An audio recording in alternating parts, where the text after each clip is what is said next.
A day in my life as a full-time mom, kaya't samahan nyo kami ngayong araw.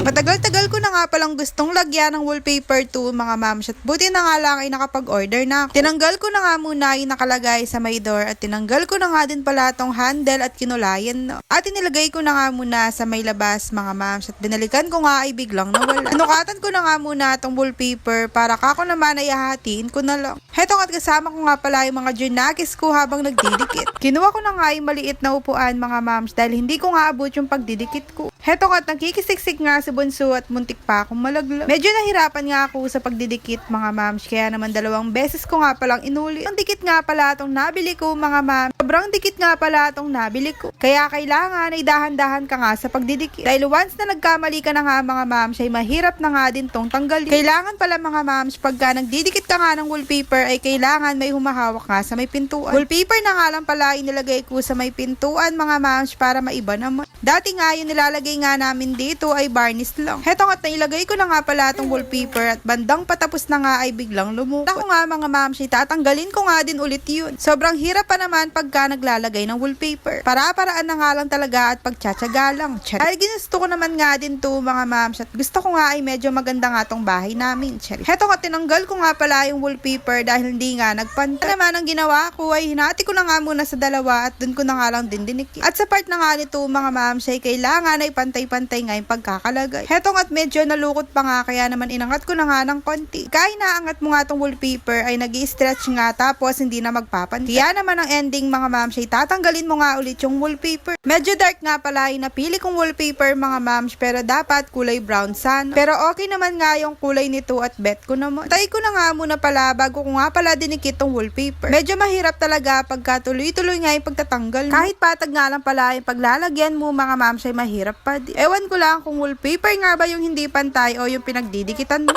Medyo nakuha ko na nga pala yung technique kaya naman madali na lang. Kung bet nyo nga din pala to mga mams ay ilalagay ko na nga lang po pala yung link sa may comment section. At kung naghahanap nga kayo ng ibang design ay may available naman. Patapos na nga pala ako ng mga oras na ganyan at tinignan ko nga yung wallpaper na natira ay konti na lang. Nung natapos na nga pala ako sa pagdidikit nito mga mams ay napansin ko nga pa slide nga pala yung pagkakadikit. Pero sinundan ko nga lang pala yung unang dikit mga mams pero ang ending pa slide pa rin.